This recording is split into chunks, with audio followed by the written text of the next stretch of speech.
Great to have so many of you with us for this deep dive, presenting award-winning solutions from this year's UX Design Awards, the spring season. My name is Joanna Simpson. I'm a project manager at the UX Design Awards and the ID set.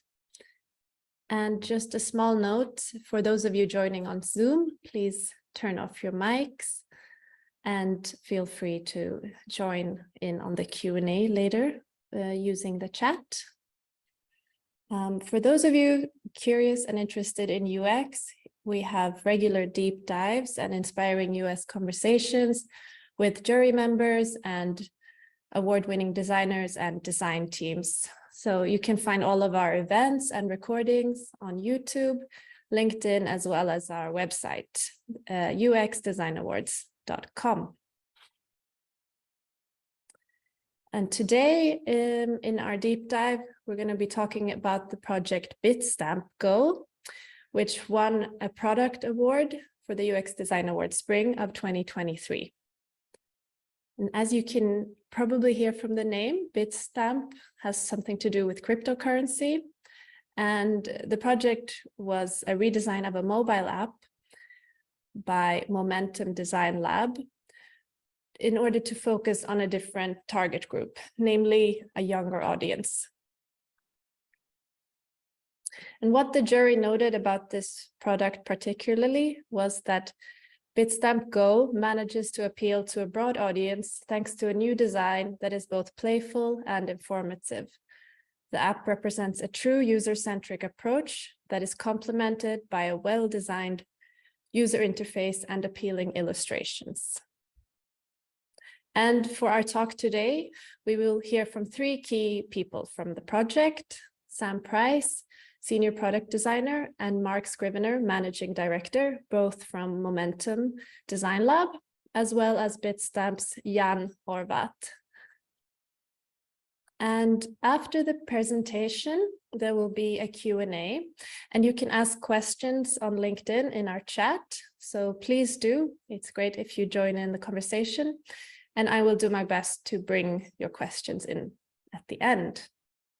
With that, I will hand it over to you, Mark. Fantastic. Thank you, Joanna.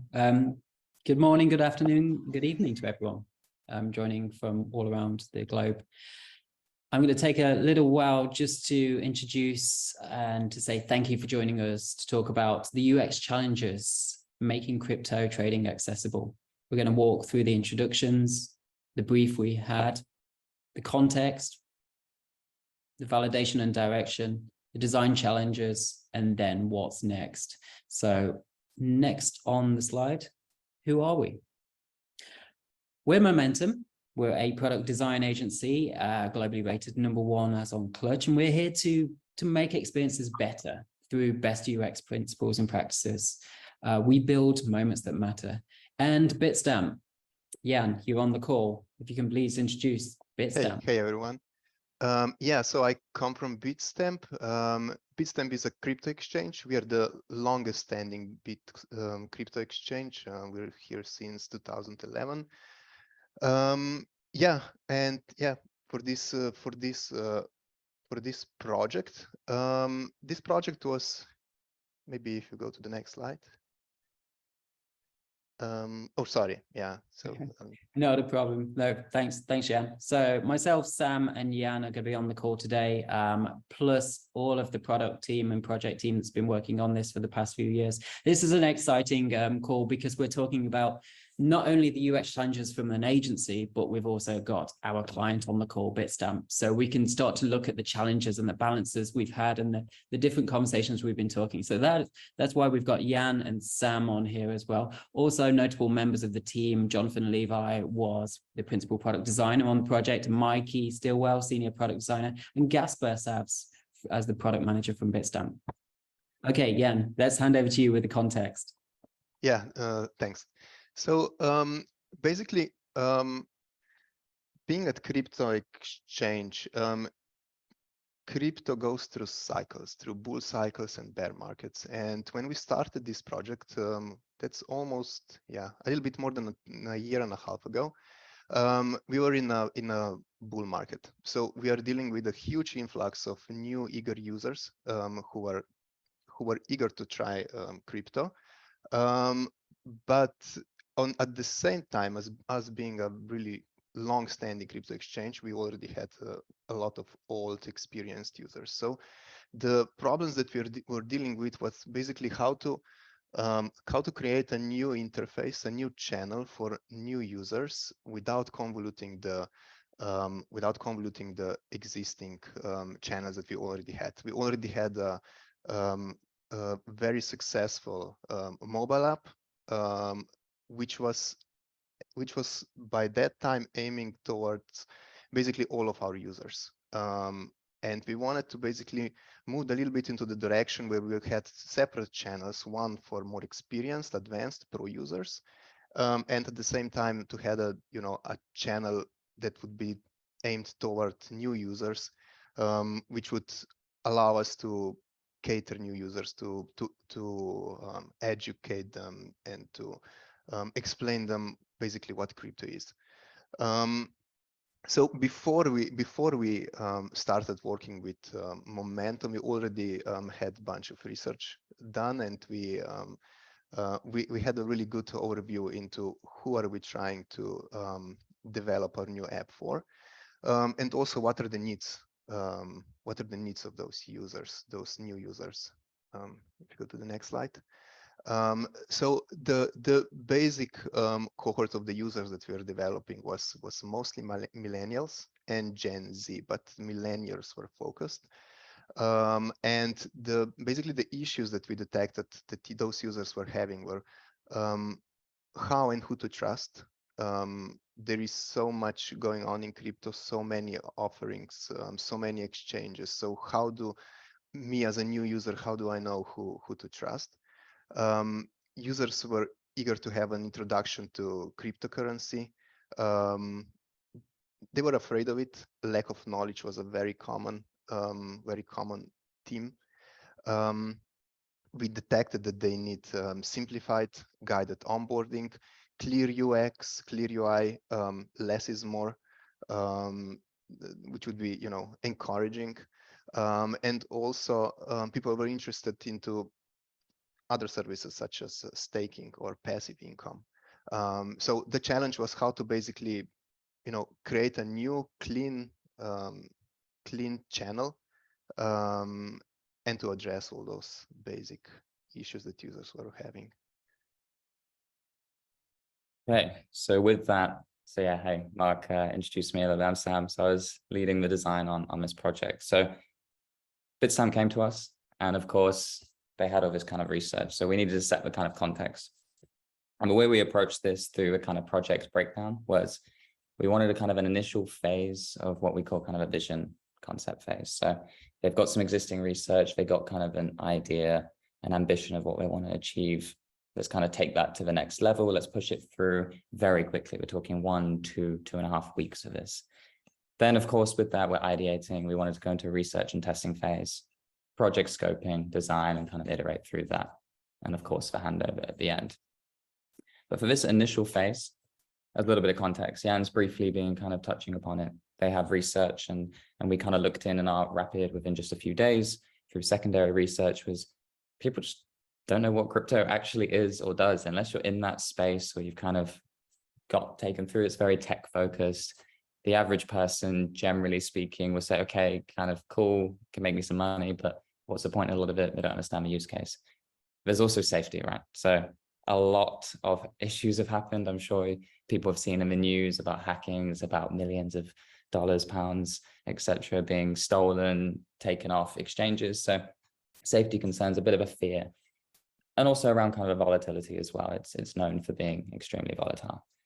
But even if you had high knowledge or you had a little bit more knowledge and you were okay with the kind of a safety, just actually getting in is just a pain, basically. It's high friction to enter. You have extreme security measures because of these safety concerns. So it's kind of trying to balance it out. So it's a kind of a trifecta of a problem there. And then the terminology is confusing. And we did some kind of competitive research and saw that essentially people just jump into tickers, BTC, XLM, things like that. Doesn't make sense to most people. So straight off the bat, we took this and we kind of brainstormed together with Bitstamp and, like I said, our secondary research, looking at the market. We wanted to turn those kind of challenges into the initial opportunities. First off, we wanted to leverage that initial research. I think it's over 1,500 people on a survey. Bitstamp did some really good quantitative data research. And that was brilliant for us just to really say, okay, let's quickly ideate and get some stuff based on that. We've spoken about kind of high risk, right? It's a very high risk, or seen as a high risk investment, not just from the volatility of the market, but also from just not understanding it. So how can we turn something of high risk into an opportunity where, while it's high risk, we can trust Bitstamp as the entity, and that will help us and guide us through. Same for the kind of knowledge. You don't necessarily have to have high knowledge, but with that no knowledge base, how can we guide you through? So we formed some kind of some key principles and a vision around that. And of course, with this, we wanted to make sure we didn't just fall into the trap of it's just another crypto app. We're falling into the same problems. We're doing the same thing as everyone else. We could easily done a redesign with the features, but that's something we wanted to make sure we looked at. So we did some how might we exercises, and we kind of figured out, okay, what kind of concepts can we suggest through this? So we had two primary concepts. We actually presented this in multiple different ways, and we presented the actual UI and kind of flows around this as well. And like I said, I'll go into how we wanted to validate it. But the first one was around guidance, investing around values, essentially. What does crypto even do? Well, let's take it as a kind of value, something kind of interested in. Are you interested in eco-friendly investments? Taking a little from the kind of book of traditional investment solutions that have started going through this way, and how can we package it up in something that's more easily understandable and accessible? So crypto as a space has fallen behind, and other kind of fintech are moving forward there. So we're bringing it there. But then also kind of looking into a concept of, okay, how do you feel about kind of automated investments and small micro transactions and things like that? The research that was stated before, and some of the small research that we did, was people think, oh, I don't have enough money to get started, as in I have to put hundreds in or thousands. Well, you can start with just £1, £2. I'm sorry, I'm speaking in pounds, obviously, as the UK, but yeah, those are the two kind of main core concepts. But we had a bunch of other stuff, and what I want to kind of go through is, with this, we got some buy-in essentially from Bitstamp to say, okay, we're interested in the vision, we're interested in the UI direction that you've presented. How do we go through that? Now, we wouldn't want to suggest any concepts without actually going through into validation. So a big part of our kind of main phase of the project was, of course, a validation and direction phase. So the main challenge we had is Bitstamp had this ambition. How do we turn that into an actual vision? We need to validate, I'm calling them assumptions really, because we've been handed the research, and of course we don't know how, we had some of the methodology, but we wanted to validate that and kind of test it against our concepts, and also target our research directly to the kind of areas that we were focusing on. Of course, refine that into some core themes, and then help Bitstamp create a product roadmap, and expand those design concepts from our learnings as well. And those design concepts could change massively. They could be completely rejected, but it's something that we need to go through and work that out. So our methodology with our research was, we had this huge kind of quantitative base from Bitstamp with their surveys. We wanted to go for qualitative in-depth user interviews. But the way we wanted to approach this was build an idea fast, ideate, and test even faster. So we had 8 people that we sourced, and we had a structured user interview and a concept test packaged into one. So we started it off with one and then moved to the other. But for sourcing our participants, we looked at millennials, of course, that was the approach. We wanted them to be gender balanced. Crypto is heavily dominated by men, essentially. So looking into equalizing that balance as well, and understanding why. And of course, a little bit of disposable income. So as I said before, sure, you can invest with small amounts, but realistically, there's not a huge amount of value in talking to people who aren't wanting to invest that kind of money. So what we got here in this kind of box is some scales that we looked at for our participant sourcing. We got from people who are skeptical of crypto all the way to people who are pure believers and And as the memes say, like crypto bros essentially is the meme. We want to look at people who are hesitant, not fully skeptical, who say, I'd never touch crypto, because again, that's kind of pointless, but hesitant, but like ranging towards. If they fall outside these ranges, that's fine, but it was a way to kind of organize and push ourselves. Apathetic to invested. So we wanted people who were more curious and not completely apathetic.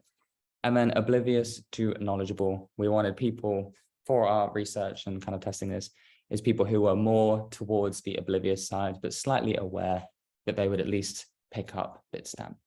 After all, however the marketing strategy would be to kind of reach that user base, or if it's in their social circles, people who aren't 100% never gonna see that, essentially. So we kind of aligned on these three areas. With that, as I kind of just mentioned just before, we just had an open interview around 30 minutes. They tend to go over. We try and keep these things for an hour, but it was always going over. And then we had a kind of concept testing of 30 minutes, and we'd flex it depending on how the interview. So if the open interview was extremely valuable, we spend a little bit less time or kind of push it out and organize a second time, things like that. So it's not completely strict. And then what we made sure of is to follow up 1 to 2 months after. So this is in the first few weeks of us working with Bitstamp. We sourced our participants and we made sure that we could follow up and kind of show them where we got to and use them as a testing base as well. And we use that through kind of like an incentive program and working with Bitstamp to allow them to sign up to their current app, get a little bit of research into that and expand there as well. So the actual interviews themselves, just some screen grabs from kind of some of the things that we showed Bitstamp at the time, but we synthesized our research and themed it out. Of course, we had, I said 8, there's just 3 here, but the 4 of the people that we had, just to give an indication, fell into the ranges that we looked. So we had a participant who didn't understand the value of crypto at all and just thinks, even if you're going to go into it, you need a lot of capital. We had someone who had invested before, but the learning curve and effort involved just completely put them off. We also had someone who had read horror stories of people losing money, access to accounts, very skeptical, really kind of apathetic, didn't know too much about it. And we had someone who's just thought, you know what, I really don't like the culture of crypto. And even if I did, I've missed the boat. People have already made money at that. What can I do in that sense as well? But a bit more knowledgeable and kind of understood at least that there was a crypto culture around that. What we also decided to do in terms of our concept testing was, instead of actually showing UI, almost similar to how I showed just a few minutes ago, we had some UI direction. We were doing wireframes in the background. I'm purposely not showing that for now. But we said, okay, we've got this idea of guided strategies. It's very similar to an approach where you kind of box up a bunch of different investments and we'll give it a kind of name and we'll recommend it to you and say, for new starters, go for these safe or like these traditional ones. So we looked into this and it was inspired very much by people would have an investment strategy. A professional trader would have a strategy and they would do it through these certain ways. So why don't we lean on those and apply it into the UI? So we broke those down conceptually and abstracted out a little bit to not distract people onto actually testing the UI. So we find that's a really good way of, when you have an idea, instead of focusing on and having something, okay, so one wireframes, people get sometimes a little bit lost in terms of, this isn't exactly how it's going to feel like. Why is it like this, like that? Same with high fidelity designs. We'll get too focused on the actual, say, color palette and things like that, when we want to find out the reactions and the conceptual kind of level at this point. So we created these kind of buckets. We took them through and introduced these in terms of our concepts and told the story through that. And then, of course, responded and let them have an open discussion around that. So that was number 1, around guided strategies, which actually formed the baseline, which I'll talk about a little bit later, of kind of how our project went through. And the second one was kind of around automated investments. The reason we wanted to test this was, how do people feel about this? What kind of impact would it have on a daily life? Is that something that either gives you a bit more trust? Does it feel a bit intense? How does that kind of work? We have examples of roundups that say Monzo do with their pots, and actually I think most banks, at least in the UK, have started doing in terms of roundup functionality. How can we work with, say, banks or work with those kind of integrations and go to automated system? But looking into the kind of user focus is something even people are interested in, and they're inherently skeptical of that as well. So we actually had very, very good and positive responses to the guided strategies, but very mixed on, say, the automated investments. But aside from that, right now, from the research we did and the many interviews that we did as well, we had some key kind of product recommendations. So on the left here, we just have some themes which validate most of what at least Jan was talking about their research. Lack of knowledge, poor understanding, intimidated came up. That was a huge one. I'm just intimidated by crypto. I don't even know where to start. And there was also around kind of a hype cycle as well. So people who said, miss the boat. But people inherently curious, which is interesting. Even some of the most skeptical people that we interviewed were curious, and they were very open to looking into this. And when we talked about the concepts, were talking willingly about it as well. So with this, we created some kind of product recommendations, and these are broken down as building trust. Absolutely, I've mentioned it before, but really, trust is just huge in this space. Who doesn't want to trust someone who's kind of handling money that you're working with? It's essential. So there's different ways of exploring that: security, insurance, kind of transparency into how something works. For example, our guided strategy ideas, transparency into how you're building that, referrals, and of course, education. And what you notice here is the way we built this, or the way we designed and went through this, was performing on that kind of high level vision, essentially. We wanted it to be feature agnostic and based around kind of conceptual basis for all features to go through and how we can build into these principles. The second one was just breaking down complexity, mentioned it as well. So our investment strategies kind of fit into that, a one-click approach to investing. Interesting. Talking about the kind of crypto mechanisms, maybe kind of progressively exploring into that. We wanted also to align it to a purpose. I think this was quite important. People just didn't understand. So bringing it back into actually stuff in a world that people understand themselves, it feels comfortable. Opening up access as well. So through obviously simplification, Jan mentioned it. We want a cleaner, kind of friendly UI, welcoming, things like that. And we also wanted a prompt to continue engagement. So with these product recommendations, this helped us formulate kind of the product strategy for how this app would work. So let me just take you through this kind of graph on the right here. It's something that we took Bitstamp through, just like I'm probably taking you through now, essentially, is we've identified at least you have a Bitstamp Pro app, and we used on the kind of y-axis of what your crypto readiness is from low to high, and then also on the x-axis, your product utilization of how much you'll be kind of engaging with this. The Bitstamp Pro app very much sit in this kind of top right section. It's got advanced users, they're obviously ready for the crypto. It does supply a few people who have just found Bitstamp because of the name, things like that. But realistically, what we're looking for is this new app is people who are not as crypto ready, but we can guide them through and make it effortless to invest. And here's our kind of product principles as well. The key thing though is, how does this kind of product actually fit? We didn't just want it as a separate app that just sat there for inexperienced users go to this app and pro users go to another one. We actually want to support people through the crypto journey. Now, we all start off with no knowledge at one point, but if we can have this consistent kind of overarching crypto journey experience that is utilized at every single point of the journey through both apps, and it's kind of a thread that sits through, that is the huge kind of ambition. So it's a way to form as a gateway into for more advanced users to help Bitstamp have a kind of stronger ecosystem from beginner to pro, essentially. So that's how we kind of presented of the opportunity space, because got to bear in mind a lot of this as well as us challenging Bitstamp of why do you need a new app? So yes, they might have said this, but part of what we will always be doing is looking into it objectively. And that's kind of where we fit into it as well. So with this, we worked into kind of many weeks compressed into one single slide here, but we thought about harnessing gamification through that kind of user journey, through that crypto journey, progress, reward unlocking, deadlines, and small kind of micro interactions to push you through to get you more engaged. So that's something that we went through. We also benchmarked the UX landscape. So I'd like to just see what the kind of practices are out there and keep them updated and walk through with, of course, Bitstamp as well, of industries are doing this, industries are doing that. What's our take? What's our USP? How can we push this even further than that?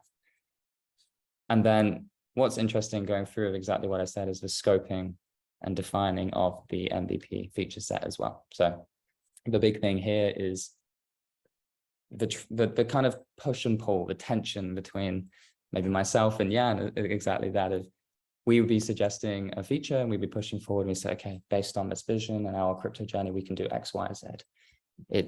We want to go through top ups and roundups and have a guided strategy. Of course, they're like, whoa, whoa, whoa, hold on a minute.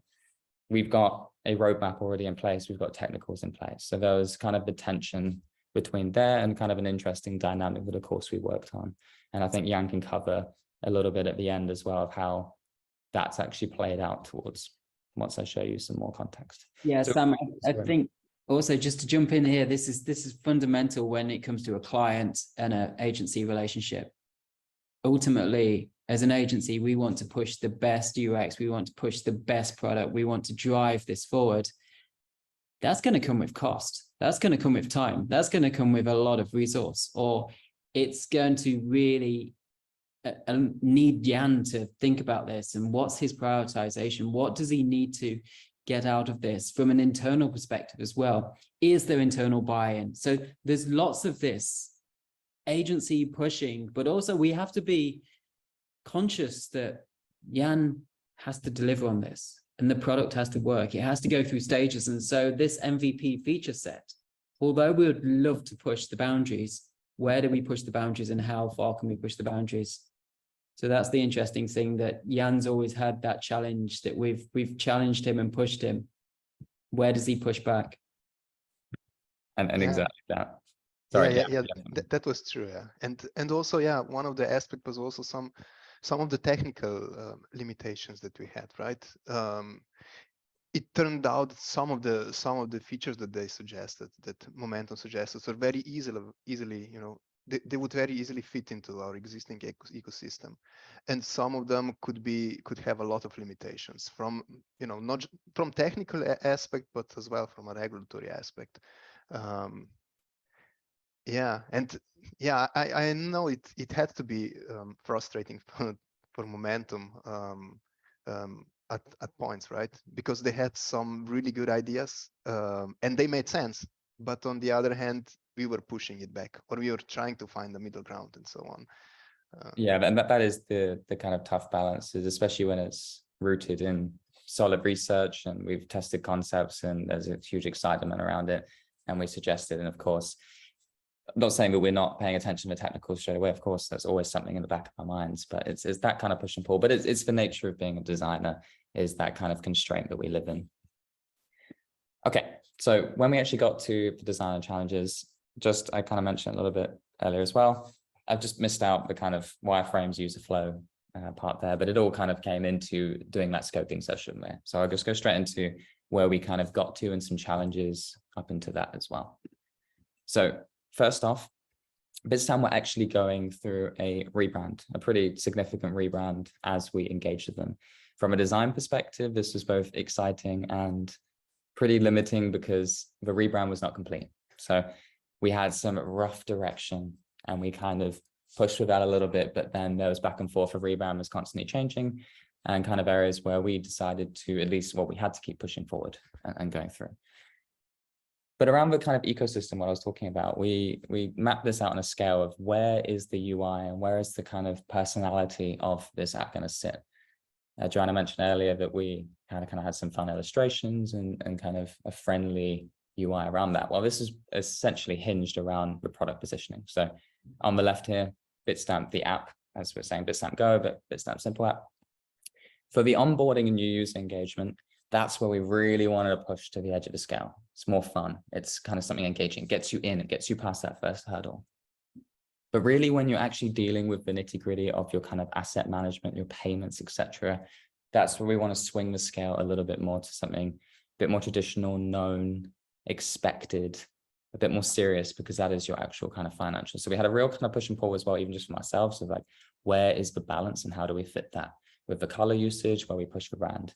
And then of course into the pro fits way more into the serious, but we want it to be one coherent kind of visual language.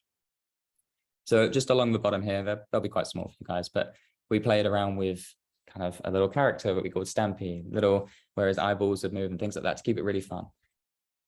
Everyone kind of enjoyed it and loved it, but is that something that we really want to go a bit too cheesy for something like Bitstamp? Possibly not.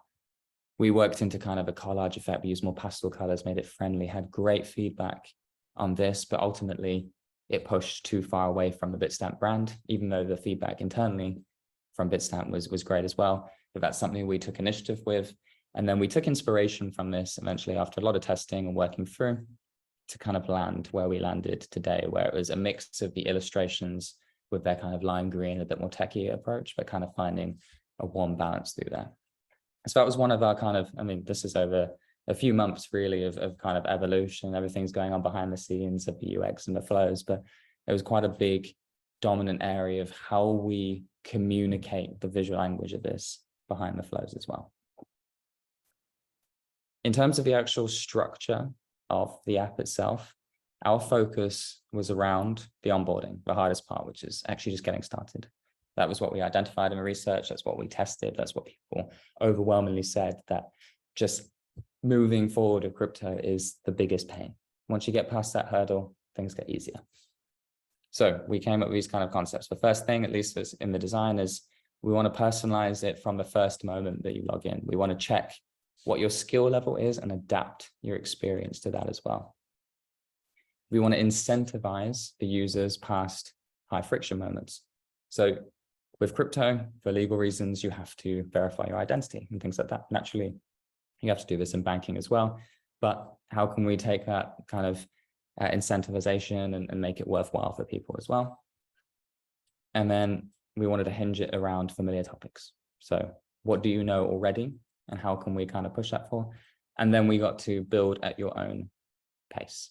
So building your portfolio in a comfortable way that feels condensed, focused, but not too overwhelming.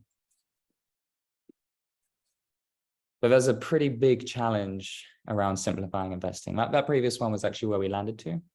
And here's just, I'll explain this of like where we were originally before.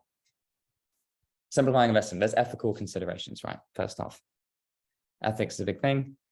You're bringing people into a volatile market. If you make it so easy that it's just like, here you go, give me money, click, invest, and people end up in serious bad way, that's ethically not something we want to be achieving, let alone, of course, Bitstamp would not allow us to design for that as well, but from a designer consideration.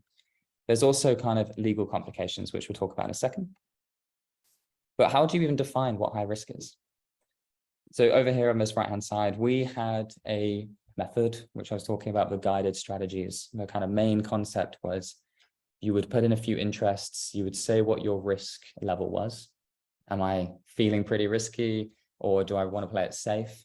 And we'd combine that. We did a lot of calculations of how this would kind of work in the background. And it would spit out basically pre-made portfolios for you. So a diversification investment strategy where it would balance the information that you have. And that would be these kind of collections. They're personalized, they're just for you based on your approach. So for example, here, you were interested in esports or gaming, or you were interested in something eco-friendly. You had high risk or low risk. It would tell you, we represented it even with the use of emojis and kind of playing on the meme culture a little bit, which, as I said, we pulled back from that because it was a little bit too far. But this is kind of an approach we went through, and it did test very well. It was something that we worked on for quite a while of how we get to this, and we had a lot of back and forth. But really, Bitstamp's key core concept is not providing financial advice. So Jan, I'll just let you to kind of go into like what that means for you guys at least. Yeah, I mean, for those of you who are familiar with the crypto space, you probably came to that phrase, right? Not a financial advice, you probably heard it before. And us being a highly regulated exchange, that was a really strong consideration. And we basically, yeah, this is where we were, pulling and pushing back with Momentum, because there is a clear line, right? If you just tell to somebody, to the user, that, for example, like 75% of the new users are choosing that bundle. For example, this is the bundle of the assets that 70% of the users choose. That's okay, right? Because it's just, just telling it as it is, just, just serving the plain information. But as soon as you start personalizing it, if you're interested in gaming, if this is your risk appetite and so on, right? Then you're personalizing, and then you're already offering a financial advice. So this is where we are, how to wrap up this feature, which was really well received and had a huge potential, but at the same time, how to fit it into the regulatory framework that we're operating within. So this from a design perspective was something that it wasn't clear as well legally. So Bitstamp would say, well, okay, well, we need to check that. And it would take a while to check. So we're working through a project and we were thinking of, okay, how can we work around this? But it was something that was core and, as Jan said, tested very well. But obviously we had to work with the constraints we have here. So while on the face of it, this might look quite similar, I'll just explain a little bit. On the left-hand side, our kind of original idea was around your risk appetite, your interests, and actually bundling assets together for you into kind of a one-click. Huge positive reaction to that, and we tested it quite extensively. But of course, as Jan was mentioning, as soon as you do that, it constitutes as financial advice. And of course, you've got to be globally acceptable and things like that. So we were a little bit frustrated, not in terms of like with Bitstamp, but it's like, this idea is going well and it's testing well. That's a bit annoying. How the hell are we going to get around this, essentially? So what we actually moved this forward into is what we call kind of a shortlist. It's still a collection, but the real fundamental difference for the experience was the user would now build their own. So imagine selecting interests as just filtering. It's filtering down a list. You basically start from everything and you build down. From the collection basis on the left, you didn't really start from anything and it would be curated for you. So we worked through the experience of, okay, depending on your kind of interests, that simply tags and filters to, okay, it's around a media, it does this kind of thing. And then we would formulate a kind of condensed shortlist that matched your filters strongly. But at any time, you could always just view the rest of the crypto as well. And we went through this process of you manually kind of adding each one and building your portfolio into kind of the flow. And the key thing with this was it actually turned out to be a much better experience, because kind of what I was saying before, just how much simplification can you have with financials? Just a one-click invest, you really know what you're buying. If someone's just said, buy this bundle, now a lot of people might like that and it tests well. Is that necessarily the most ethical way of doing it? And the kind of better way to kind of at least understand what we're going through. So the way we segmented it out and manually, you would create your own portfolio essentially all at once into a simple buy. And by the way, this is not known in the crypto space. So you always have to buy one, you have to go through crazy exchanges. We were combining things into a collection manually and allowing people to split their distributions all in the matter of a few clicks. But it's engaging, it would teach you as you go through. And that's something that actually after testing again, tends to be a much, much better kind of experience. So that was our kind of core concept anyway. There's a lot of other things that go into the app as well. We had, of course, the main flows around buying, selling, the portfolio management, the My Crypto journey through how to get people verifying. Tons to talk about, but I really want to just focus on this very segmented little bit and how we kind of worked around the legal challenges. So what's next? Bitstamp are in a certain kind of position right now, and Jan, I'll let you expand on kind of where you're at today and where you're going for in the future. So this app was successfully built. We launched it. And basically, yeah, the development obviously is not finished, right? There are a lot of things from the roadmap that Momentum basically built for us, and basically we're continuing the development of it. And there are things coming up such as crypto journey feature. It's still in the roadmap. Recurring payments, bundle buy, roundups. These are all the things that Momentum came up with, and they recommended and prepared designs for us. And basically, they're still on the roadmap, as well as some other new stuff, right? Like utility of invested funds. credit cards, things like that, which are all highly requested features. Yeah, and to add to that, Jan, just on your point, it's good to see from our perspective is while things were de-scoped and we scoped to a pretty stringent degree at the time, that it's still on the roadmap and it's still things that have been kind of like guiding principle for you guys. So from our perspective, that is kind of the most valuable part, that yes, it's not there yet, you're getting kind of the app out there and that onboarding feature is coming, which is exciting at least. Yeah, correct. Yeah. And Sam, that's the thing. What we create moments that matter. We produce these pieces, and it's down to the product team. It's down to you guys, Jan, to create what's the most amount of value. How do we release this? And sorry, Joanna, I'm gonna go into a few questions cheekily because there was quite a few questions on research, user research, and this all drives into prioritization as well. When we're building a product, when we're designing a product, we're constantly doing user research. Now, Sam showed us our hypothesis at the start, and we had 8 users. We had quite a few hundred people in the surveys. We had all of this information. That doesn't just stop there. Those 8 users, we then show the prototypes to. We then test and validate this. We then track and look at the analytics. We want to make sure that the most amount of value and gives you the product direction. We constantly look at the competitors, looking at the competitors just to UX benchmark, and then not necessarily in the same field, but what's the best UX principles? Where can we improve this?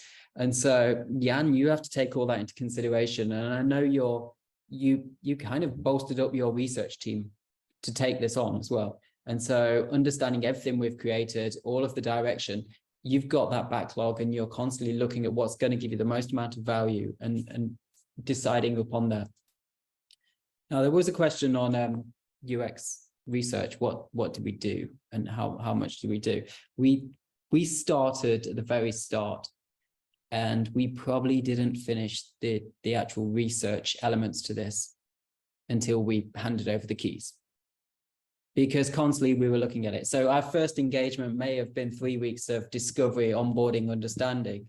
The next engagement may have had a dedicated section for user research, but we were constantly checking in and constantly validating, because as soon as you get too far into the weeds, then you're focused on just pure engineering and you're focused on delivering that thing that you've got your mindset on. You've constantly got to be challenged by the users, and you've got to keep your eyes open and seeing what's happening out there in the market. And on that, it's a real balance of obviously the best use of our time and resources. So you could say, right, we need a 6-month research phase. We'll exclusively do research. We'll have intense, long reports afterwards, and we'll have a justified reason for choosing X, Y, and Z, depending on budgets. That could be great, depending on the project. Fantastic. But of course, for our approach, as Mark said, is there's a little bit of research. Let's ideate, test as fast as we can. Almost the best way for us was actually when we just showed concepts, when we got things out there. That was more valuable research than most of the things we'd done before as well. So testing early, testing fast. Now, there's a caveat, of course, by creating those concepts and building those kind of assets and getting there. You need to know a little bit already. So maybe we're lucky in terms of we had things. So it's not that every project can do that, but it was extremely valuable, at least for this one. And yeah, I'm hoping it's still going on, yeah, and the research is still continuing. Yeah.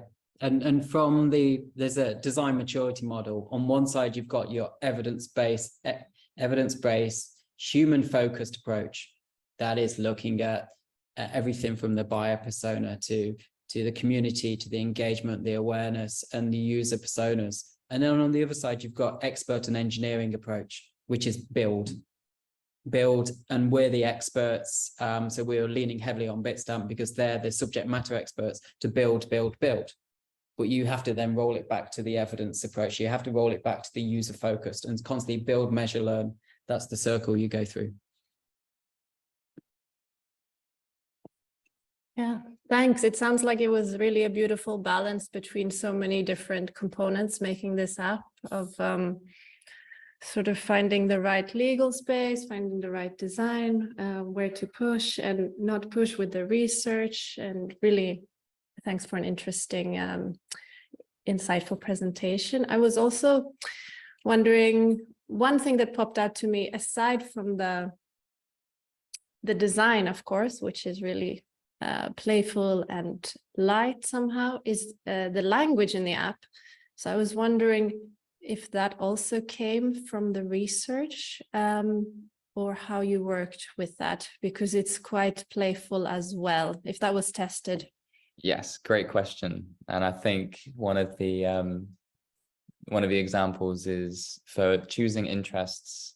I can't remember if it's the final one, so bear with me, but it was what floats your boat, basically, which is, we actually did test this. So we had some A/B tests, but we went through where we mocked up different versions of the app on like an app store, essentially. So it's feel like scrolling through the app store and you kind of see the Bitstamp app pop up. And a lot of that was focused on the language as well, and the imagery of how it goes through.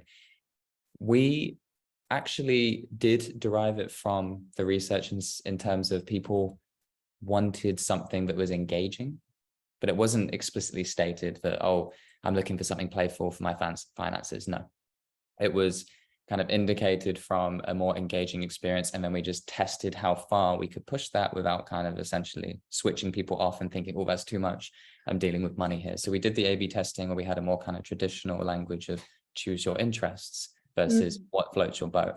And with that testing, people really were receptive to the kind of more playful language. And part of our process is working with UX copy. We take a lot of time focusing on it as well.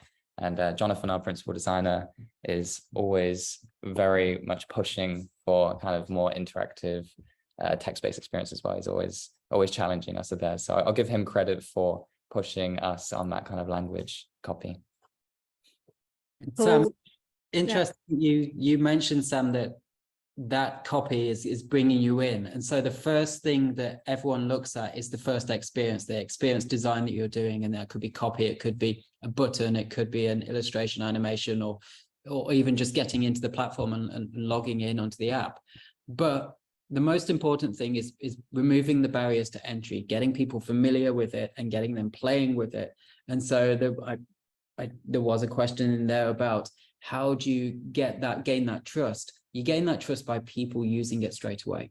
And you gain that trust by them starting to get familiar, and the reassurance clicks, the tone of voice that comes back and the messaging that comes back. So when you're in a platform, when you're clicking around, when you've made a transaction, it's a thank you or congratulations, or taking you through a loop and taking you through that journey. And that's good UX principles of getting people in early, getting them to touch the product, use the product, and then reassuring them throughout the entire journey.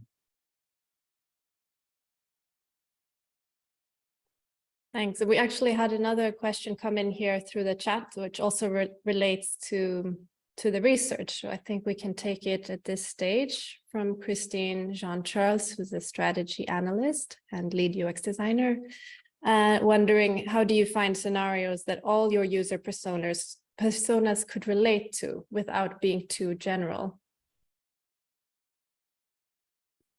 Yeah, I can take that. It's actually a really good question, because this is quite a general app in the way it is. So when we actually looked, and this is actually why we didn't do a persona-based approach. You notice I didn't actually talk about user personas. What I talked about is those scales of kind of skepticism and different kind of attitudes towards crypto.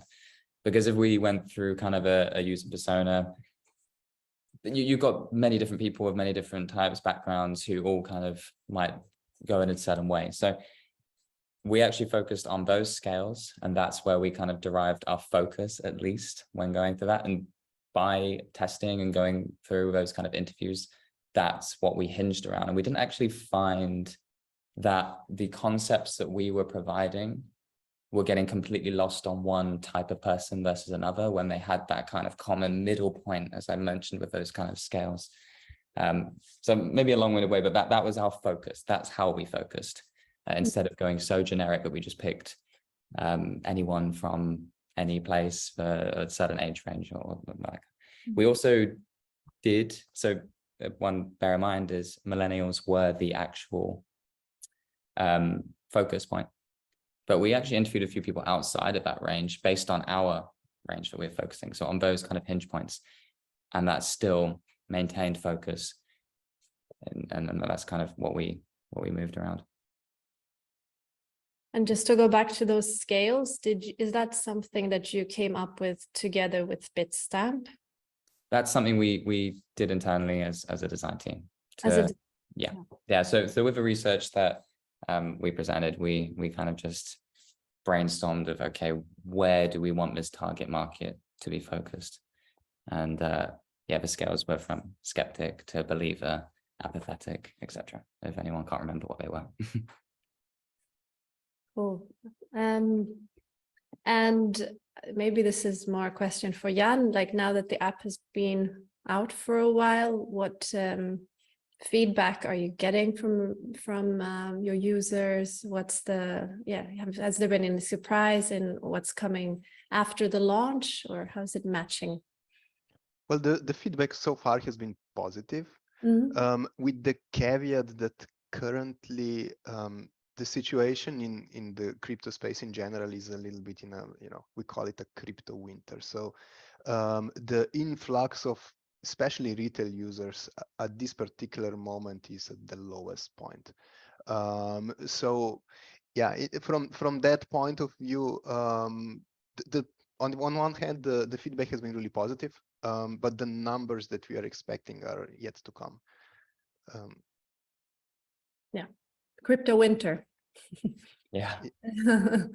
A new vocabulary for everyone. Yeah. I'm going to bring in another question here from the chat about UX metrics. Which ones did you find most relevant in defining the product success? Yeah, it's okay if I pass it on to you. So your metrics, like you, I think Jan just mentioned one right there, right? So one of them was the uptake of the product, and even things like the App Store reviews would come into that. But Jan, I think you're best placed to talk about what you'll be expecting. Yeah, I mean, generally speaking, from the metrics that we're basically looking at is also the adoption of spread-based pricing model, which is part of this app. So also, yeah, not just the number of downloads, ratings in app stores, but as well as basically the volume that users are doing. And basically also what we're looking at is so how much users, in what percentage do they basically convert to a more pro sphere, and when do they do that, right?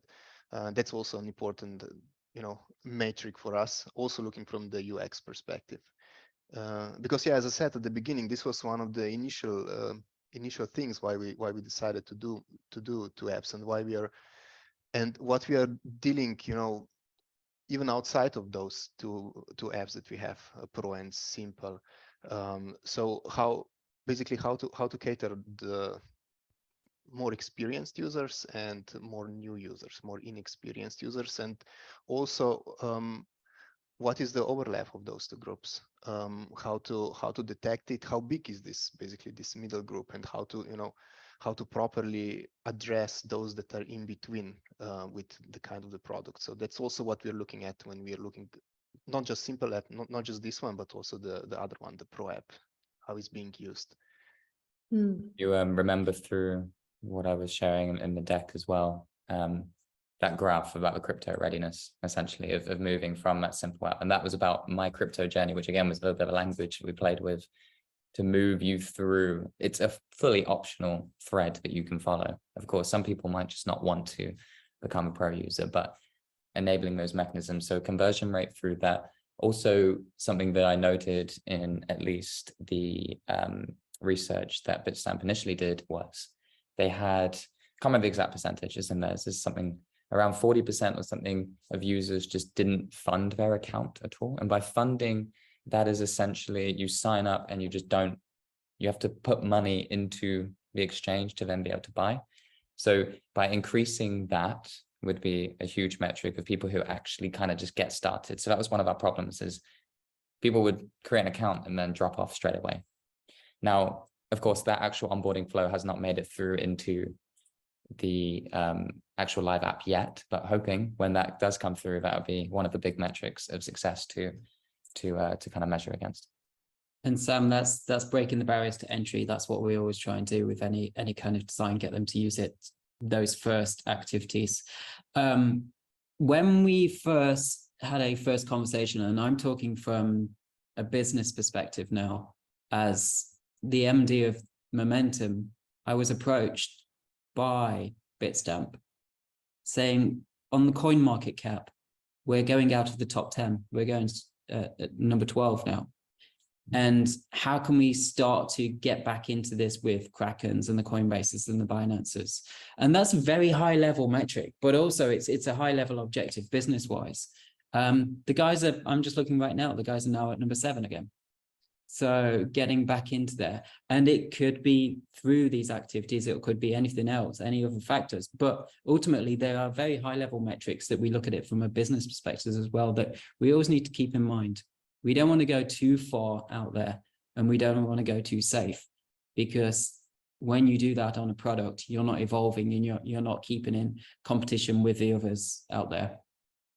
So Jan, I don't know how much you had that in the back of your mind, or how much that was as a idea and a concept to try and get back in there, but I can confirm that this is a high level, a really high level metric that we are looking at the company. Yeah.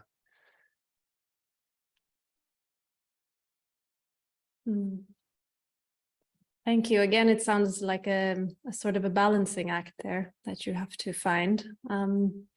Can see that we are coming a little bit towards the end, so we're going to do a final question before wrapping up.